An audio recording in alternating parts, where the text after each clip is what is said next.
ऐसी कितनी मौतें कश्मीर के अंदर हुई, ऐसे कितने जनाजे उठे हैं, चाहे वो इस गोली से मरी या उस गोली से मरे। अरे अपने परिवार का दर्द तभी होता है जब अपनी आंखों के सामने उसे मरता देखोगे। तो जम्मू कश्मीर के अंदर कितने लोग मरे, उन लोगों का एहसास है इन लोगों को? नहीं है। अवाम का कसूर नहीं होता है, एक आम आदमी का क्या कसूर है? यहां जब मैं खड़ा हुआ, मैंने अपनी तकरीरें की, लोगों को लगा कि महराज सही बोल रहा है, मेरे साथ खड़े हो गए, मुझे इलेक्शन में जिता दिया। उसी तर्ज पे जब नेता वैसे होते हैं तो जनता वैसी हो जाती है, लेकिन जब नेता ही वैसा नहीं मिला तो जनता का कसूर ये नहीं है। मैं वही कहना चाहता हूं कि लोगों को इस दलदल के बारे में नहीं सोचना चाहिए, हमें अपना मुस्तकबिल लिखना है। मैं बार बार कहता हूं कि हम जिस इस्लाम को मानते हैं उस इस्लाम ने हमें इजाजत दी है, उस इस्लाम ने हमें सिखाया है, बताया है कि आप जिस मुल्क के अंदर रह रहे हो उस मुल्क के आईन को मानना और उस मुल्क की बका के लिए खड़ा होना, यह आपका आधा ईमान है। जब उन्होंने देखा, जब यहाँ के लोगों ने रिएक्शन दिया यहाँ से कि आतंकवाद हम इसको यहाँ पनपने नहीं देंगे, हम उसके साथ खड़े नहीं हैं, तो उन्होंने वो मैसेज डिलीट किया। भाई अगर आपको पता है आपके जो भी इरादे रहे हैं जम्मू कश्मीर के अंदर हो या देश के अंदर हो, तुम्हारा इंटेंशन ये है कि देश के अंदर अफरा तफरी हो, वरना अगर बारीकी से पाकिस्तान देखे इस चीज को या देश के हमारे मुसलमान देखे, हमें आतंकवाद से क्या हासिल हुआ? उन्होंने बंदूकें दे दी, हमारे नौजवानों को थमाई, उन्होंने सीनों पे गोलियां खाई, हासिल क्या हुआ?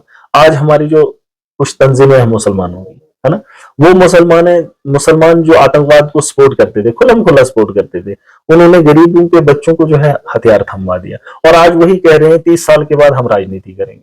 अगर राजनीति करनी थी तो इतने खून का जिम्मा किनके हाथों में आप डालते हैं?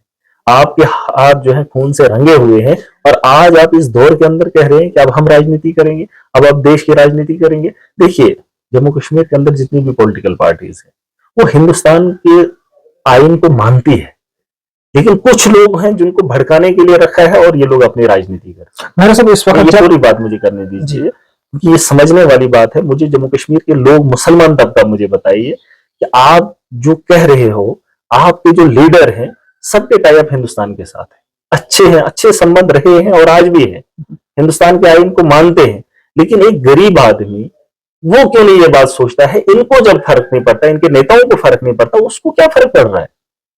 अरे तुम किसका बेड़ा उठा रहे हो?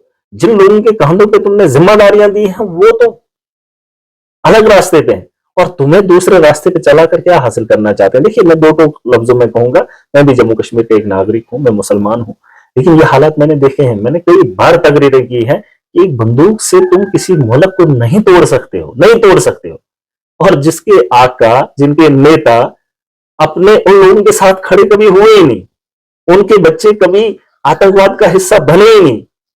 जब भी मरा मुसलमान मरा, गरीब मरा, निहत्ता मरा, और वो तो बंदूकें थमा गए, लेकिन उससे हासिल कुछ नहीं हुआ। देखिए, मैं कहना चाहता हूं कि लोगों को इस बात को समझना चाहिए, और पाकिस्तान को भी ये समझना चाहिए, तुम क्या चाहते हो?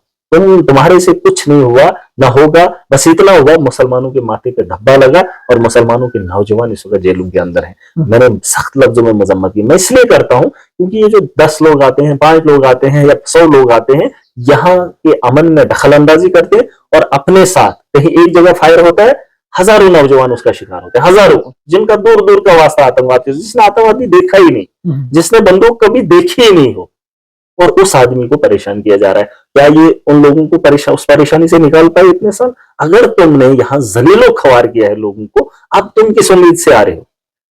अब मैं सुन रहा था उसका मसूद अजहर के, उसके परिवार पे बारूद बरसा, उसके अपने परिवार के जब लोग मरे तो उसने कहा मुझे बहुत दुख है। अरे आपको दुख है, ऐसी कितनी मौतें कश्मीर के अंदर हुई, ऐसे कितने जनाजे उठे हैं, चाहे वो इस गोली से मरे या उस गोली से मरे। अरे अपने परिवार का दर्द तभी होता है जब अपनी आंखों के सामने उसे मरता देखोगे।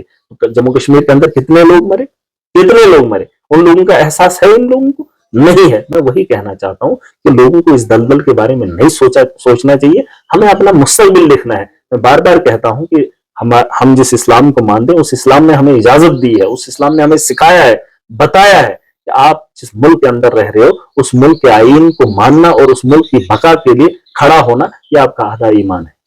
बिल्कुल महाराज साहब, जिस तरह से इस बार जब पहलगाम के अंदर हमला हुआ, उसके बाद जम्मू कश्मीर के क्या पूरे हिंदुस्तान के लोग जो है, मुसलमान खास करके सामने आए, खड़े हुए इस दहशतगर्दी के खिलाफ, लेकिन फिर भी जो है अपने देश के अंदर जो मुसलमानों पर उंगली उठाई जाती है, मुसलमानों पर जो है टारगेट किया जाता है, तो इसको किस तरह से आप देखते हैं? देखिए, जहां तक ये मामला है, जम्मू कश्मीर का मामला हो, एक वक्त था, एक माहौल था, जब आपका लीडर जिस राह आपको लेके चलेगा उसी राह कौम चलती है।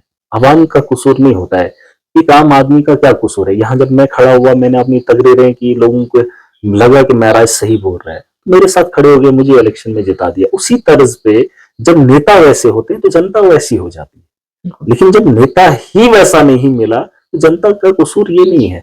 अब मैं वही कह रहा हूं कि लोग समझदार हो गए। मैंने वही कहा कि वो लोग जिन्होंने आतंकवाद को लाया, आज वही लोग हिंदुस्तान के आईन में पार्टी बनाकर चुनाव लड़ना चाहते हैं। वही लोग जो 30 साल से चुनाव क्यों नहीं लड़े?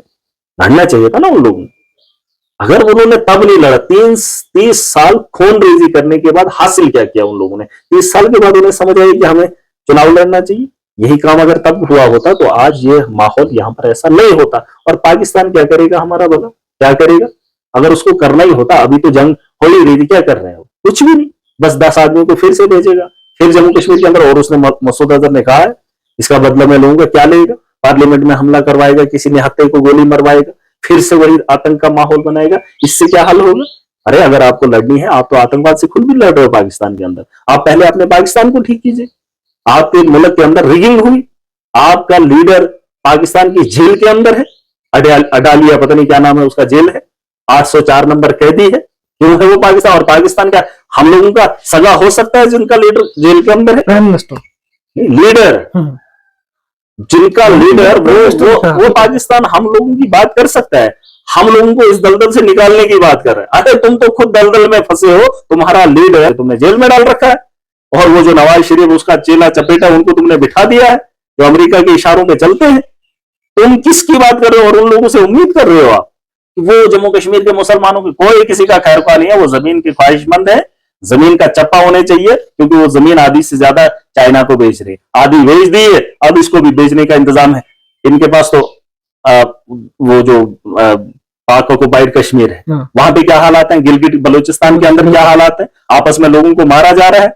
इन्होंने बम धमाके मस्जिदों के अंदर खुद किए, यहाँ स्कूल की बसों को इन्होंने उड़ाया, खून की नदियां इन्होंने अपने घर के अंदर खेली। अब यहाँ पे आके किस मुसलमान को बचाएंगे?